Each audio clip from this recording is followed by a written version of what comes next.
So, for the last couple of days, the Google Pixel 3a has been gathering a lot of attention, and obviously for the good reasons. The same great Pixel 3 cameras for some half the price? Sweet, right? But hold your horses, don't buy it just yet. Why? Let's start with the same cameras on both. There's actually a slight difference. The camera hardware is the same. It's the same Sony IMX363 sensor and has Google's all-powerful photography computing. However, the image processing on the 3A is a tad bit slower. Comparing it with the Pixel 3, the Pixel 3a takes some 2 seconds more to process the image and give the final output. That is because it lacks the Pixel Visual Core camera, which is a dedicated image processor on higher-end Pixel devices. So the Pixel 3a depends solely on the ISP or the image signal processor of the chipset, in this case the Spectra 250, due to which it takes a longer time to produce the final output. Still, compared to the Huawei P30 Pro and the Samsung Galaxy S10 Plus, the cameras outshine both. Because, well, who are we kidding? It's the same camera sensor and the same camera software. Apart from that tiny detail, of course. Plus, you get Google's full-fledged night sight feature on this device. Still, needless to say, the camera on this one is absolutely amazing. You just have to live with the slower processing. The front camera, however, has been toned down. It is now an 8-megapixel sensor which still produces good images. As for videos, you get both EIS and OIS support, so the videos are definitely going to be very stable. Here too, you will have to live with the slower processing. What's great here is the software. Being Google's devices, they run on the latest version of Android Pie. Not to forget, they will get the latest software updates and security patches till October 2021. The display on these differ from Pixel 3 devices too. The 3a has a 5.6 inches display and the 3a XL has a bigger 6-inch display. However, what's different here is the display panels. The Pixel 3 devices came with POLED screens, which meant plastic OLED screens, but this time around they've gone for gOLED screens, and as much as I'd like to know what gOLED really means, Google has not really specified what gOLED stands for.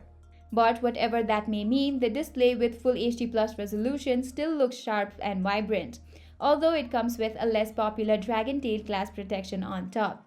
However, despite the good displays, Google did not seem to care enough to reduce the bezels on these.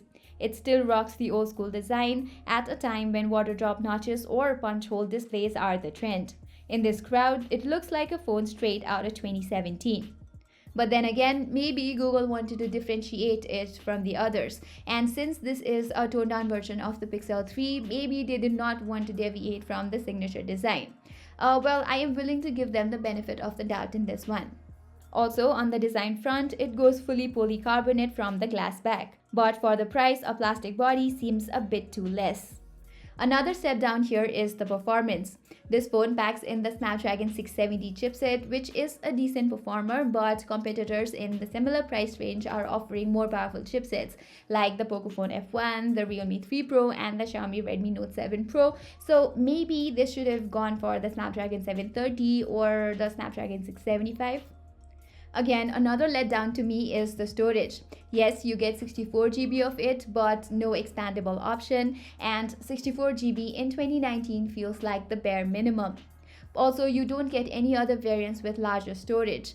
What's even more disappointing is that you cannot store your original images in the unlimited storage, only a high quality version of it, so there's that. While we're still talking about letdowns, the battery isn't that great either. The Pixel 3a has a 3000 mAh battery and the Pixel 3a XL gets a 3700 mAh battery.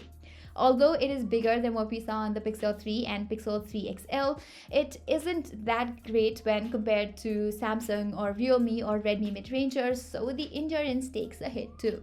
With all these, I can't really say that these are good phones. Actually, they do seem good, it's just that the competition is better. Of course, the camera prowess is unmatched, but the prices too. For the starting price of $399 in the US, it might seem like a good deal, but the price is not same in every country.